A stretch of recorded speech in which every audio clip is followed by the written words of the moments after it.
আসসালামু আলাইকুম। আমরা যে টপিকটি আজকে পড়ব সেটা তোমরা দেখতে পাচ্ছ, টাইপ 3 ম্যাট্রিক্সের ইচালনাকার বা সারি ইচালনাকার। তো আমরা এর আগে টাইপ 1 এবং টাইপ 2 পড়েছি, অনেকগুলো বেসিক ক্লাস পড়েছি, তো ওগুলা দেখেই আমরা এই ক্লাসগুলো করব। তো টাইপ 1 এবং টাইপ 2 এ যে ম্যাথগুলো করেছিলাম ওগুলা জাস্ট একটা বেসিক, বা ওগুলা বলতে পারেন মানে ইন্টারমিডিয়েটে পড়ানো ছিল। এই যে টাইপ 3 থেকে আমরা যে পরেরগুলো পড়বো, টাইপ 3, টাইপ 4, টাইপ 5, এইগুলো তোমাদের জন্য মোস্ট ইম্পর্টেন্ট। এগুলো থেকে পরীক্ষাতে আসে ইচালন আকার, বা আমরা সামনে আরও যে ম্যাট্রিক্সের র্যাঙ্ক নির্ণয় করব, এগুলো তো আমরা দেখতে পাবো। তো আজকে আমরা যেগুলো পড়বো ম্যাট্রিক্সের সারি ইচালন আকার। তো ইচালন আকার সম্বন্ধে আমরা এর আগে অনেক ধারণা পেয়েছি। লিনিয়ার অ্যালজেব্রার যে তোমাদের চ্যাপ্টার 1-এ যে আমরা এক্স ওয়াই জেডের মান নির্ণয় ছিল একঘাত বিশিষ্ট সমীকরণ জোট, তো ওখান থেকে আমরা এক্স এর মান, ওয়াই এর মান এবং জেডের মানগুলো বের করেছিলাম। তো ওখানে আমরা একটা বিশদভাবে ইচালন আকার বুঝিয়ে দেওয়া হয়েছিল, কেননা আগে এই যে ম্যাট্রিক্স নির্ণয়ক সেটা লিনিয়ার অ্যালজেব্রার ফার্স্ট চ্যাপ্টার ছিল। তো ওখানে আমরা ফার্স্ট চ্যাপ্টারে যদি ম্যাট্রিক্স নির্ণয় পড়ি আর ওখানে যদি ইচালন আকারটা বুঝাই দিই, তাহলে সেকেন্ড চ্যাপ্টারে তো আর বোঝাতে হতো না। কিন্তু ওই ম্যাট্রিক্স নির্ণয়ক এগুলোর লিনিয়ার থেকে ফান্ডামেন্টালে নিয়ে যাওয়ার কারণে এটা জ্ঞানজাম সৃষ্টি হয়েছিল। আর ও জ্ঞানজাম সৃষ্টির জন্য আমি তোমাদেরকে প্রথমে ইচালন আকারটা ভালোভাবে বুঝাই দিয়েছিলাম। তো ইচালন আকার আমি এখানেও বুঝাই দেব, এখানেও বুঝাই দেব। তবে ওখানে একেবারে বিস্তারিতভাবে বর্ণনা করা আছে। তোমরা অবশ্যই ও যে লিনিয়ার অ্যালজেব্রার প্রথম ক্লাসটি দেখে আসবা, ওটা দেখে আমি তো এখানে আলোচনা করব, এমনটা না যে আলোচনা করব না, তবে ওটা যারা দেখেছো তাদের কাছে এটা একটু সহজ হবে তোমার কাছে। তো ম্যাট্রিক্সের ইচালনাকার, এখন খেয়াল করো ভাইয়া, একটা ম্যাট্রিক্স দেওয়া থাকবে, একটা ম্যাট্রিক্স দেওয়া আছে, মনে করো এ, আমি জাস্ট বোঝানোর জন্য বলছি 1 2 3 4। তো এটা 2x2 ক্রমের একটা বর্গ ম্যাট্রিক্স, তাই না? দেখো এখানে সারি কয়টা? 2টা, কলামও 2টা। তাহলে এটা বলতে পারো বর্গ ম্যাট্রিক্স, কয় ক্রমের? 2টা সারি 2টা কলাম, তাহলে 2x2 ক্রমের। তো এটা যদি ইচালন আকার আমাকে করতে বলে, তো ভাইয়া প্রথম সারিকে আমরা আঁচ করব না, প্রথম সারি যা ছিল সেটাই থাকবে, প্রথম সারি যা ছিল তাই থাকবে। তাহলে প্রথম সারি কত ভাইয়া? 1 আর 2। আমি জাস্ট ইচালন আকারটা চেহারাটাকে সেটা বোঝাচ্ছি। এরপর এই যে 1-এর পর যে উপাদান, এখানে 0 হইতে হবে, এখানে 0 হইতে হবে ইচালন আকারে। আর এখানে যা থাকবে কোনো সমস্যা নাই, এখানে ইচ্ছা মতো চেঞ্জ হবে, 5 হতে পারে, জাস্ট এখানে আমরা যেটা পাবো সেটা বসাই দেবো। 0 হতে পারে, 1 হতে পারে, 2 হতে পারে, 3 হতে পারে, তবে মাস্ট এই জায়গাতে কি হতে হবে? 0 হতে হবে। এটা 2x2 ক্রমের ম্যাট্রিক্সের ক্ষেত্রে। এবার আসো, যদি 3x3 ক্রমের ম্যাট্রিক্স আসে, 1 2 3 4 5 6 7 8 9, এখন এইটাতে দেখতে পাচ্ছি ভাইয়া 3টা সারি এবং 3টি কলাম, 3টি সারি এবং 3টি কলাম। এখন এটা যদি ইচালন আকার আমাকে বের করতে বলে, আমি কিভাবে কোন প্রসেসে বের করব সেটা তো দেখাচ্ছি, জাস্ট আমরা ফিগারটা দেখতে চাচ্ছি। তো প্রথম সারিকে আমরা টাচ করবো না, প্রথম সারি যা ছিল তাই বসে যাবে, 1 2 3 বসে যাবে। এরপরে এই যে উপাদানটাকে 0 বানাতেই হবে, জোর করে জবরদস্তি করে হোক, গবেষণা করে হোক, আর যাই করে হোক, অস্ত্র লাঠি আপনার কাছে যাই থাকবে ভাই, এই জায়গাতে জোর করে 0 বানাবা। আর বাকিগুলা এই যে এখানে 3 হতে পারে, 4 হতে পারে, 5 ইচ্ছা মতো হতে পারে, এখানে কোনো সমস্যা নাই, এখানে 0 হলেও কোনো সমস্যা নাই, 0 1 2 3 -1 -2 -3 যা ইচ্ছা লাগে হোক, কোনো সমস্যা নাই, ওটা আমার দেখার দরকার নাই। তবে মূল কনসেপ্ট হচ্ছে এই জায়গায় 0 হতে হবে। এখানে কয়টা 0 হলো? একটা 0। তার পরবর্তীতে 0 হতে হবে 2টা, 0 হতে হবে 2টা, ভালোভাবে খেয়াল করতে হবে। এই জায়গায় 0 হলেও হবে, এমনি যে কোনো সংখ্যা হলেও হবে। মনে করো আমি 5 দিলাম, তাহলে এটাকে আমরা বলতে পারবো ইচালন আকার। তাহলে আমরা বলতে পারবো এটা হচ্ছে কি? ইচালন আকার অথবা সারি ইচালন আকার। ক্লিয়ার? Concept clear? এবার মনে করো আমি আর একটা বুঝাচ্ছি, 4 ক্রমের 1 2 3 4 5 6 7 8 9 10 11 12 13 14 15 16। এই যে এখানে দেখো 4টা সারি 4টা কলম। এই যে এই ম্যাট্রিক্সে সারি সংখ্যা কত 4, কলম সংখ্যাও 4, তাহলে এটাকে আমরা বলতে পারবো কি ভাইয়া 4/4 ক্রমের একটা বর্গ ম্যাট্রিক্স, তাই না? এখন এইটাতে যদি আমরা চালনাকার করতে চাই তাহলে কি করব? এই যে এই জায়গাতে কি আসতে হবে, আমাকে 0 বানাতে হবে জোর করে, একটা 0, তারপরের সারিতে প্রথম উপাদান 2টা 0, এইটা 0 এইটা 0, তারপর চতুর্থ সারিতে এখানে একটা 0 এখানে 2টা 0, তারপর কয়টা 0 হবে 3টা 0, 0 0 0। যদি এই রকম কাহিনী হয় তাহলে আমরা বলতে পারবো এটাই চালনাকার। তো আমাকে এইরকম আকারে আনতে হবে,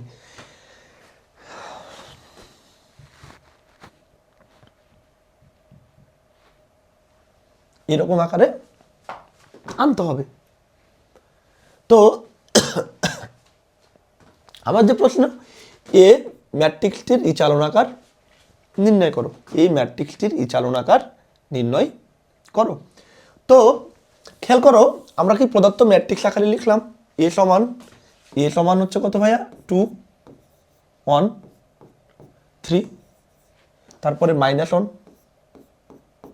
1 0, তারপরে 0 3 3।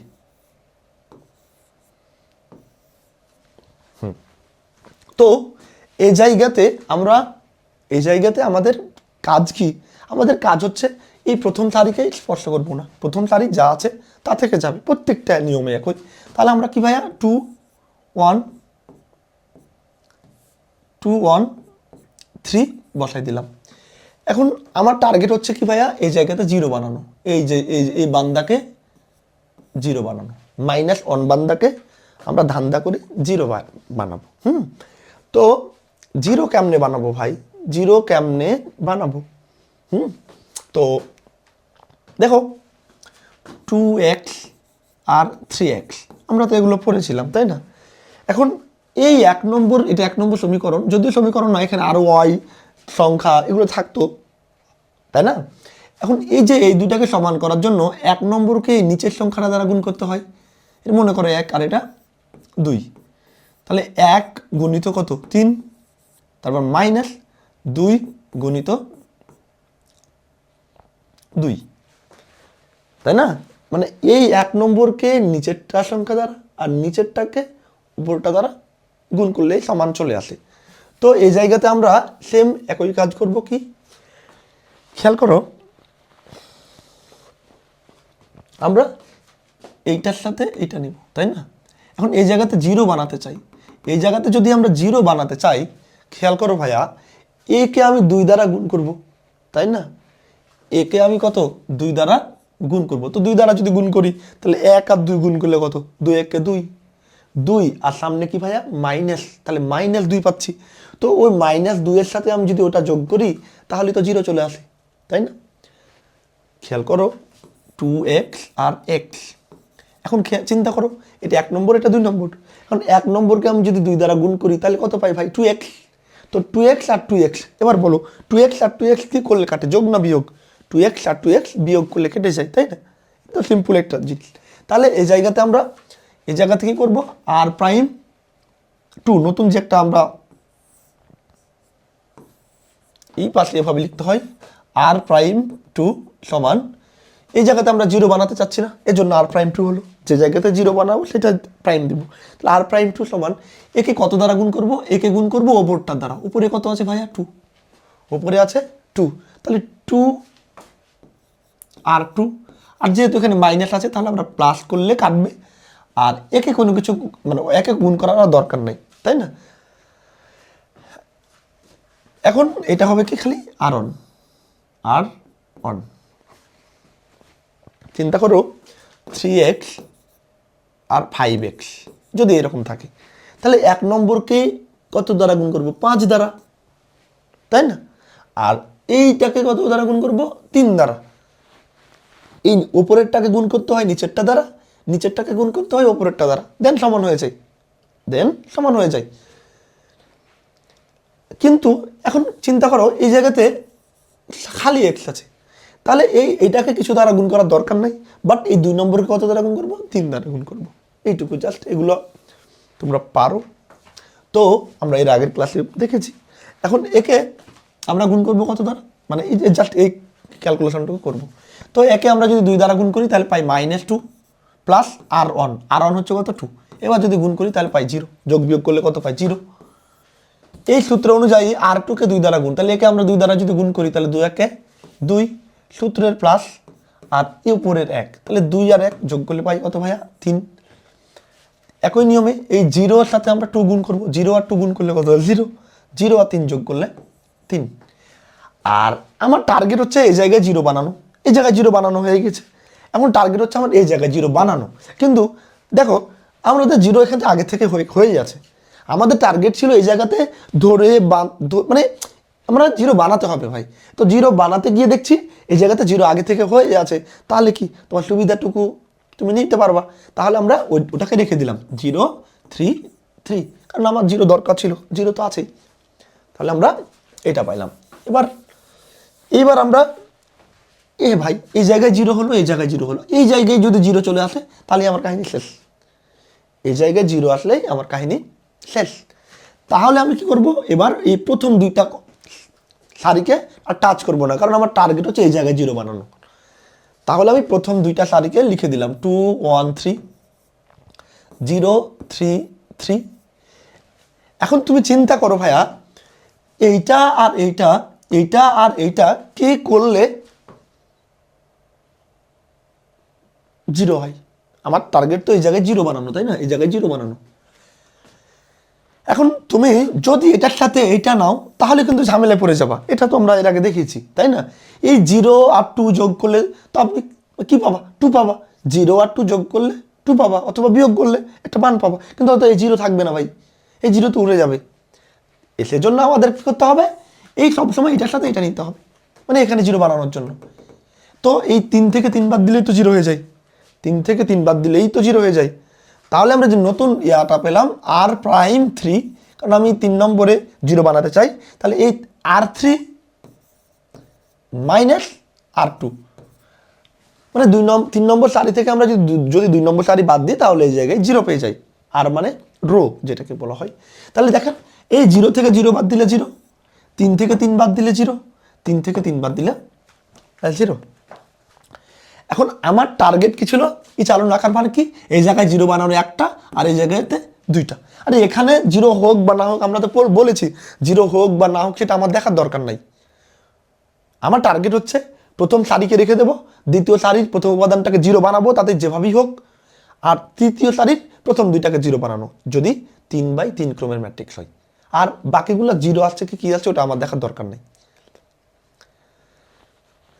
এখন কিভাবে যে 0 বানাতে হয় এগুলো তো আমরা দেখলাম, বা এর আগের ক্লাসগুলোতে দেখেছি। তাহলে এই যে আমরা এখন দেখতে পাবো যে ইআই নির্ণয় ম্যাট্রিক্সটির চালনাকার। দেখো আমি যেটা ওখানে করেছি এটাই পেয়েছি, এই যে 0 একটা 0 আর 2টা 0। আর এই 0 কীভাবে আসলো সেটা আর আমার দেখার দরকার নেই। তাহলে ইহাই প্রদত্ত ম্যাট্রিক্সটির চালনাকার। আমাকে ম্যাট্রিক্সটির চালনাকার নির্ণয় করতে বলেছে, ইহাই প্রদত্ত ম্যাট্রিক্সটির চালন আকার। তো এইরকম রিলেটেড আমরা এখন আর বিস্তারিত না পড়ে এখান থেকে দেখব যে ম্যাট্রিক্সটির এই চালনাকার নির্ণয় করো, ম্যাট্রিক্সটির এই চালনাকার নির্ণয় করো। তাহলে খেয়াল করো, আমাকে কি ভাইয়া এই সারিটাকে রেখে দিব, এই যে এই জায়গাতে 0 হতে হবে, এই 2টা জায়গায় 0 হতে হবে। যদি এরকম আকারে চলে আসে তাহলে চালনাকার বলতে পারবো। তাহলে আমরা প্রদত্ত ম্যাট্রিক্সটি আগে উঠালাম। এখন আমার টার্গেট হচ্ছে ভাইয়া কি, এই জায়গায় 0 বানানো, এই জায়গায় 0 বানানো। তাহলে আমরা প্রথম সারিকে রেখে দিলাম 4 0 0।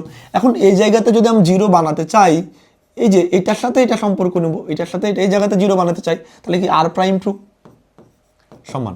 এখন চিন্তা করো আমরা কাজ কি ভাই, এইটাকে এটা দ্বারা গুণ করি আর এইটাকে এটা দ্বারা গুণ করি, তাই না?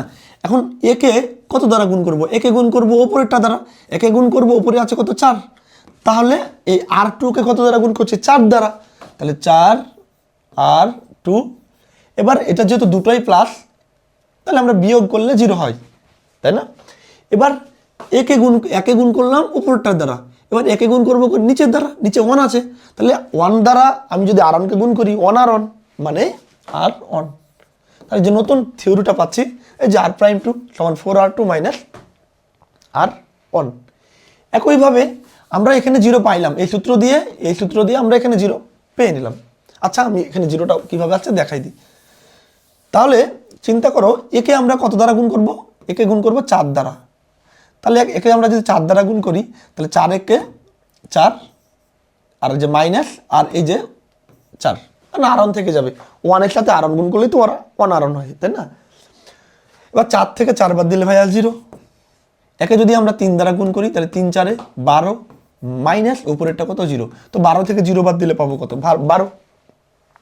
এরপর এই -1কে 4 দ্বারা গুণ করলে -4 মাইনাস এটা কত 0, তো -4 থেকে -0 মানে কি -4। ক্লিয়ার?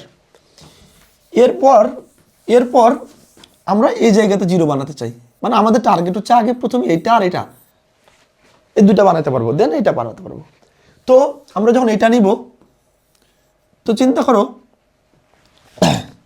আমরা তাহলে কি করব, এই যে এইটাকে এইটা দ্বারা গুণ করব, তাই না? আর এটাকে এটা দ্বারা গুণ করবো, নিয়ম এটা। তো আমরা এই জায়গাতে 0 বানাতে চাই, তাহলে R'3 তো 0 তে বানাতে চাই, তাহলে R'3 সমান, তাহলে একে গুণ করব কত দ্বারা? একে গুণ করব উপরেরটা দ্বারা, 4 দুগুণে 8 আর একে গুণ করব নিচেরটা দ্বারা 2, 4 দুগুণে 8 মিলে যায়, তাই না? মিলে যাচ্ছে। কিন্তু আমরা এটাকে আরেকটুভাবে করব, আমরা জাস্ট এক কাজ করি, একে যদি 2 দ্বারা গুণ করি তাহলে কত ভাইয়া 2 দুগুণে 4, এই 4 থেকে 4 বাদ দিলে কত 0। তাহলে আমরা এই R3 কে কত দ্বারা গুণ করছি 2 দ্বারা, আমি যেভাবে বললাম ওভাবে হবে, কিন্তু ক্যালকুলেশনগুলো একটু বড় হবে এইটুকু। তো একে যদি আমি 2 দ্বারা গুণ করি তাহলে 2 দুগুণে 4 মিলে যাচ্ছে না এটার সাথে, তাহলে 2R3 মাইনাস R1 যেহেতু 4 এর সাথে মিলে যাচ্ছে, তাহলে যে একে 2 দ্বারা গুণ করলে 2 দুগুণে 4 মাইনাস 4 কত পাচ্ছি 0, একে 2 দ্বারা গুণ করলে 2 দুগুণে 4 মাইনাস 0, 4 থেকে 0 বাদ দিলে 4, একে 2 দ্বারা গুণ করলে 5 দুগুণে 10 মাইনাস 0, 10 থেকে 0 বাদ দিলে 10। এরপর আমাদের এই জায়গায় 0 এই জায়গায় 0 পেয়ে গেছি, এখন আমার ভাইয়া এই জায়গায় 0 বানাতে হবে, এই জায়গায়। তো সবসময় আমরা কি এটার সাথে এটা নিব, এটার সাথে এটা নিব।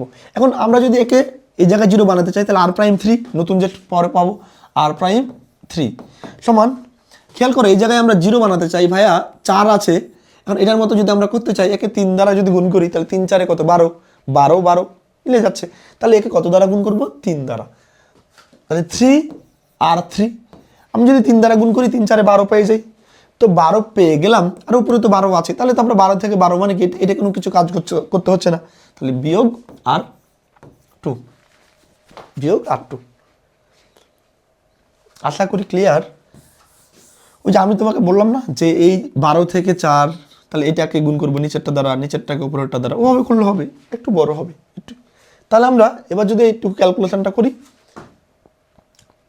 তাহলে এই 0 যাই তুমি হিসাব নিকাশ করবা 0 পাবা। একে যদি আমরা 3 দ্বারা গুণ করি 3 4 12, 12 থেকে 12 বাদ দিলে 0, একে যদি আমরা গুণ করি 3 10 30 সূত্রের এই যে মাইনাস, আর এখানে আছে কত -4, তো 30 মাইনাসে মাইনাসে +4, 30 আর 4 34। দেখো এখানে 0 একটা 0 এখানে 2টা 0, তাহলে ইহাই নির্ণয় ম্যাট্রিক্সটির ইচালন আকার। তো ইচালন আকার সম্পর্কিত যেগুলো প্রশ্ন আমরা সেগুলো করে দিয়েছি। আশা করি মানে একটা ম্যাট্রিক্সের কীভাবে ইচালন আকার তৈরি করতে হয় সেটা নিশ্চয়ই তোমরা এখন পারবা। এই সামনে আমরা আরও ম্যাট্রিক্সের র্যাঙ্ক মাত্রা নির্ণয় করব, সেখানে কিন্তু ইচালন আকার লাগবে। তো ইচালন আকার আমরা আর বিশদভাবে না বুঝিয়ে জাস্ট তোমাদের কীভাবে মাত্রা এবং র্যাঙ্ক নির্ণয় করে সেটা দেখাই দেবো। তো আজকে এখান পর্যন্তই, এর পরবর্তীতে আমরা অন্য কোনো ক্লাসে আমরা দেখা হবে। সবাই সুস্থ থাকো, ভালো থাকো, আল্লাহ হাফেজ।